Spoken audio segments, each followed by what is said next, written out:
Today we're continuing our conversation on Leadership 101, and I want to reference back to a video last week that I did about not earning the right to lead people by having a title.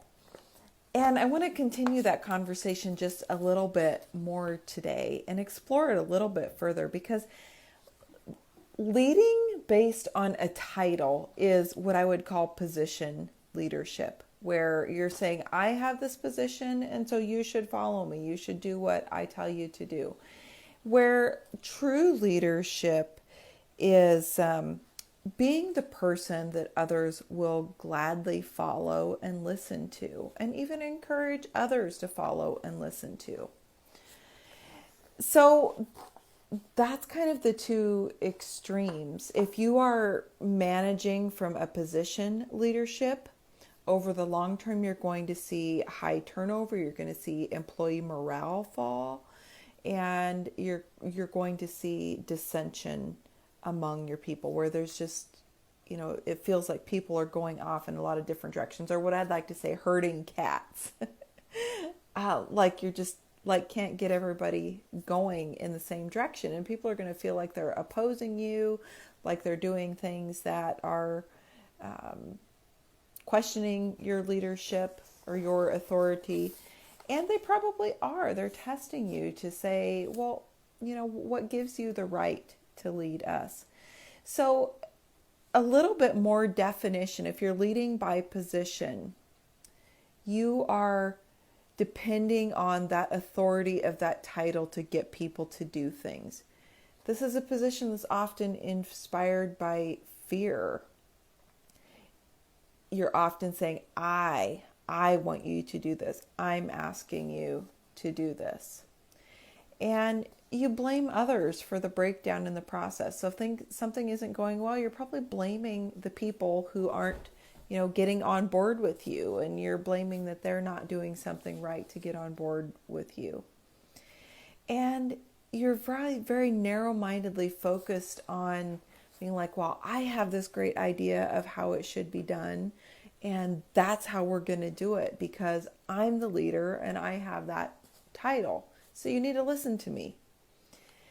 And what I say goes. Now, you've probably worked for people who had this type of leadership philosophy, or it's not even a leadership philosophy, it's a non-leadership philosophy. Again, there's two extremes of what I call leadership, where on the left is the very authoritarian position-based style of leadership that says, you're going to listen to me because I have this title and this position, and I might have some force to make you do what I want you to do.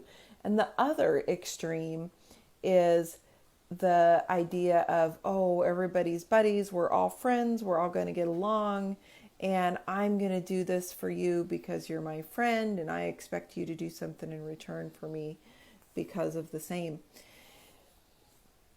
Two oppositely ineffective styles of leadership, and where we want to come together then in the middle is in what I call heart-centered leadership. Heart-centered leadership is coaching people. If their performance is not what you want it to be, then you set the standard, you set the expectation, you make sure they understand that expectation, you make sure they're committed to performing at that higher level, and then you follow up with them and hold them accountable to that.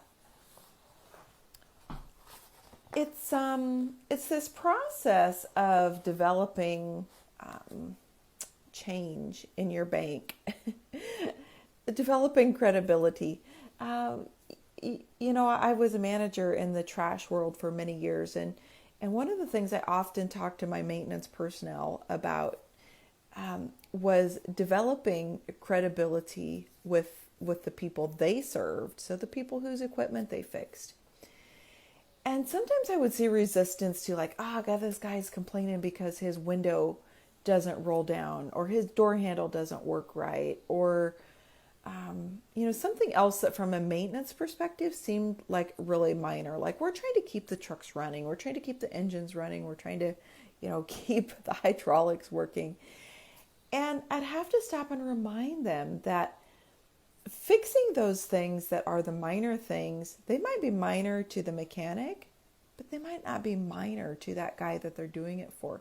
If he's opening his door 50 times a day or 100 times a day, that door handle not working right is probably a pretty darn big deal for him. And so developing credibility and trust with their people they're serving by doing the things, fixing the things that were important to them. And by doing that, I would always describe it as you're putting change in the bank for the day when you need to use that. The day that they needed to down that truck when it was most inconvenient. Well, then that driver who is driving that truck, they're going to say, you know what? I trust that you're making this decision for the right reason at the right time, and I'm not going to fight you on it. But I tell you what, if you've not developed credibility with, especially in that world, the operations and the maintenance staff, there's just always going to be conflict, and you risk that operations person saying, sorry, I'm taking this truck and running it, whether you think I should or not. And that can have some really major consequences on safety and equipment. So that's one example of developing credibility and trust with your people. And it's important that your people feel like you're in the trenches with them and that you know what they're going through. And I feel like it's always a good practice for leaders to always spend some time in the trenches.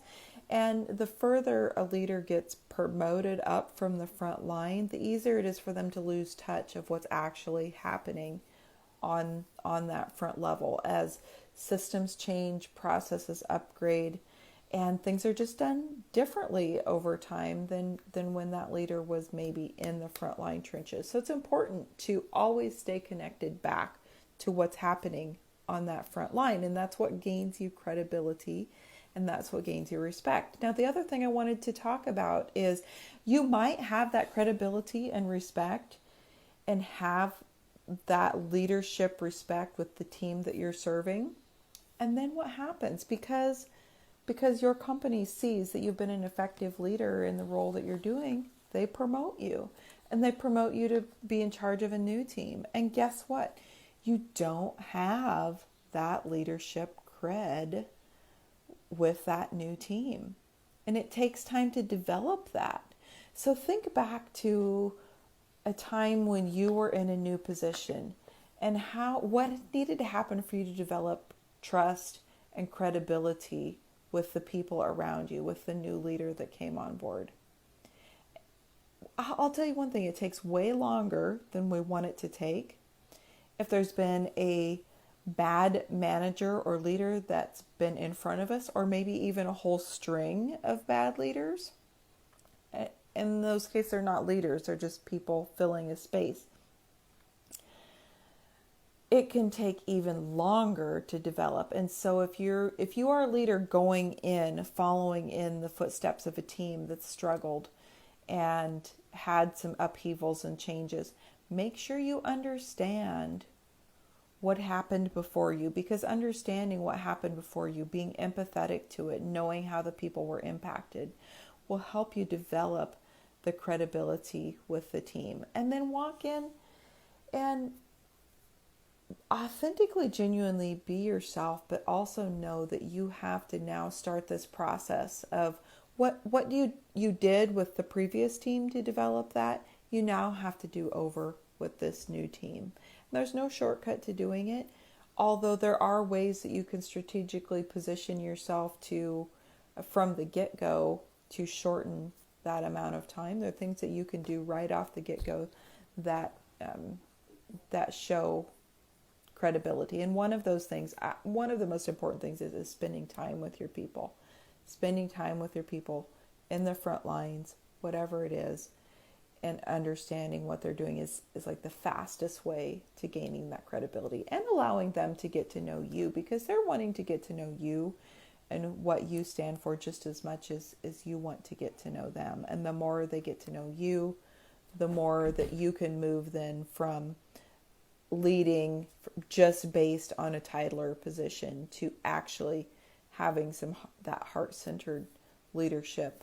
It's a two-way street where your people respect you, they'll follow you, they'll get in the trenches with you, they'll go wherever you need them to go, and then vice versa. You do the same for them. You fight for them just as much as you want them to fight for you. So I hope you've enjoyed this conversation today on leadership, and love to hear your thoughts. Drop a comment below on what you think about the topic, about what you have experienced, and let's start a conversation. Talk to you soon. Oh.